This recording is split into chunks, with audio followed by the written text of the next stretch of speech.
صبح جلدی اٹھو. میں پوری دنیا ابھی افریقہ کے 8 ملک پسماندہ 5 بجے کے بعد بازار بند ہوتے ہیں. یہاں رات 9 بجے شاپنگ کے لیے نکلتے ہیں. میرے رب نے رات سونے کے لیے بنائی, دن کام کے لیے بنایا.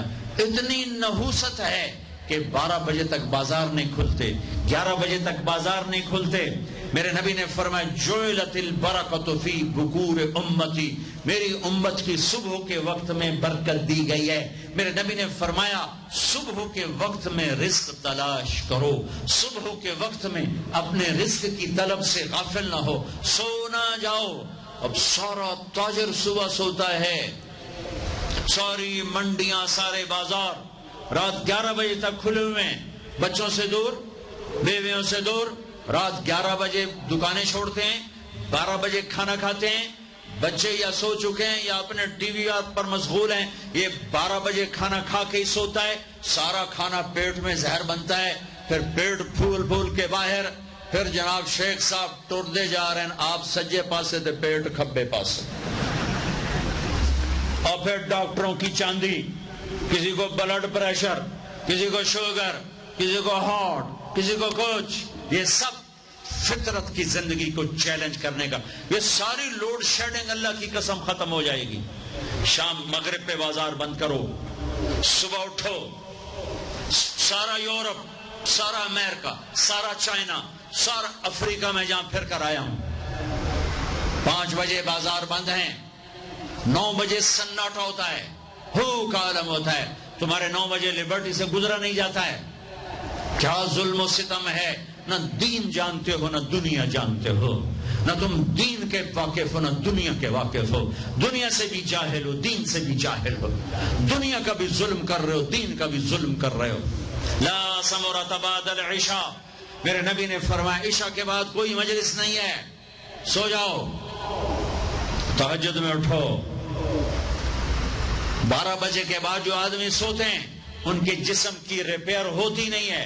جو دن میں سوتے ہیں ان کے جسم نیند مستری ہے, پلمبر ہے, آپ کے پوری باڈی کی ریپیئر کرتا ہے نیند کا نظام. لیکن جب آپ 12 بجے کے بعد سوتے ہیں یا فجر کے بعد سوتے ہیں, وہ کام ہی نہیں کرتا. وہ کہتا میری چھٹی میں نہیں کرنا. جب آپ 10 بجے سو جاتے ہیں وہ پورا ایکٹیو ہو جاتا ہے, پورے جسم کو چست کر دیتا ہے. جب آپ صبح 4 بجے اٹھو, 5 بجے اٹھو تو آپ تازہ ہو گئے. رات کا جاگنا, دن کا سونا نحوست. آپ کی بجلیاں تباہ پہلے ہی تھوڑی ہے. جس امت کو اللہ نے وقت کی قدر سکھائی اسی امت نے وقت کو تباہ کر کے رکھ دیا.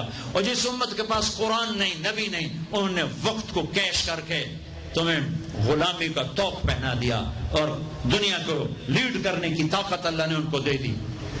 او بھائیو, نہ دنیا اچھی رہی نہ دین اچھا رہا.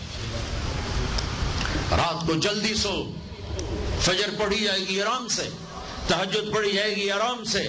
کچھ وقت اللہ کے قرآن کے ساتھ گزارو, کچھ اللہ کے نبی کی زندگی پڑھو, کچھ اللہ کے نبی کے فرمان پڑھو, نیک لوگوں کی ہسٹری پڑھو, اپنے اللہ کے محبوب بندوں کی تاریخ پڑھو, اولیاء کرام کی تاریخ پڑھو.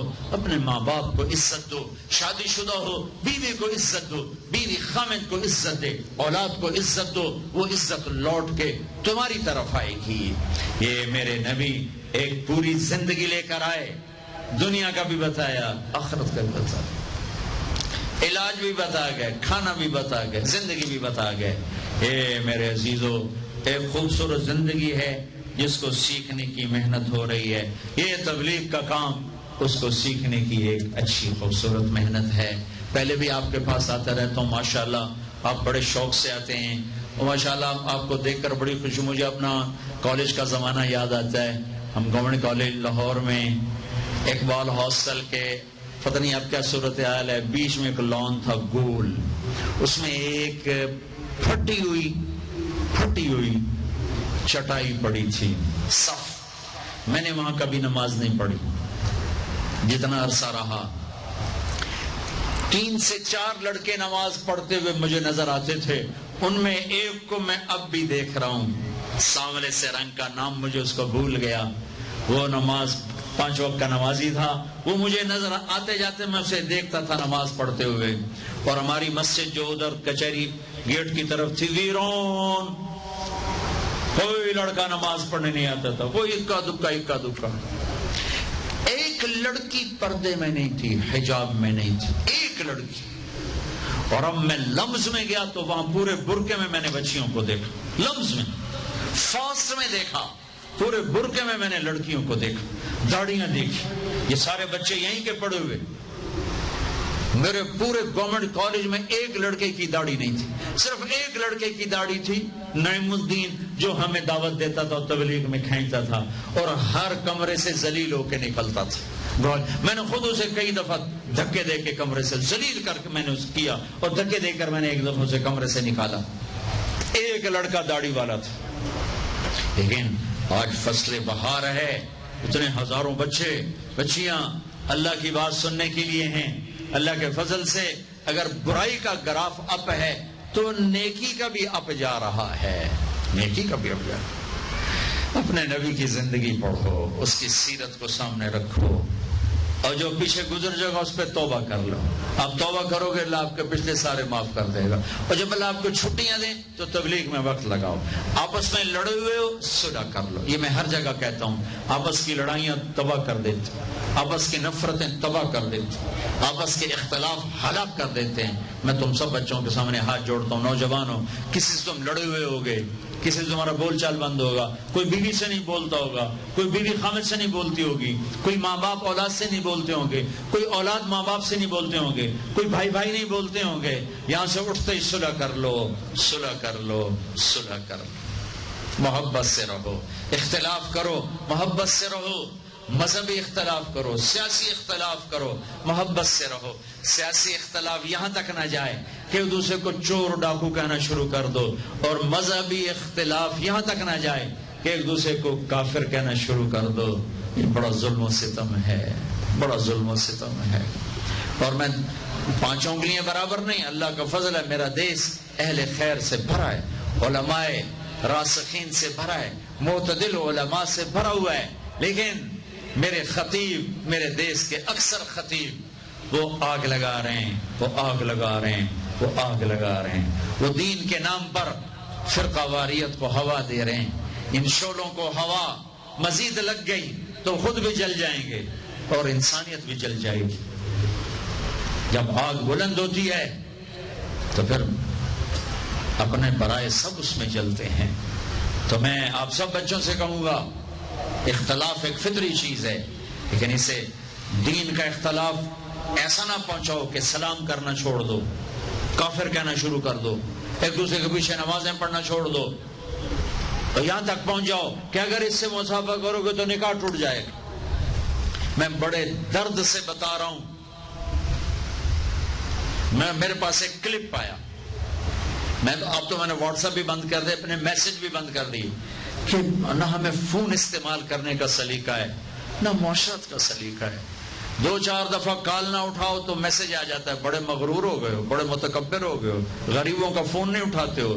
یہاں کوئی وزیر ہوتا تو اس کا تو فوراً اٹھا لیتے، میں چونکہ غریب ہوں اس لیے میرا فون نہیں اٹھا رہے ہو. یہ اس قسم کی واہیات خرافات بولتے ہیں تو دل دکھتا ہے کہ یہ تکبر کسے کہہ رہے ہیں.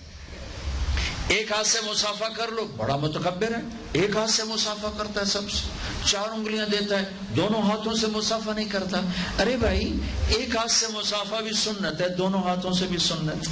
بلکہ بخاری شریف کی روایت سناؤ، عبداللہ بن مسعود حضرت محمد مصطفیٰ صلی اللہ علیہ وسلم سے مصافحہ کر رہے ہیں ایک ہاتھ سے، اور میرے نبی کر رہے ہیں دونوں ہاتھ سے.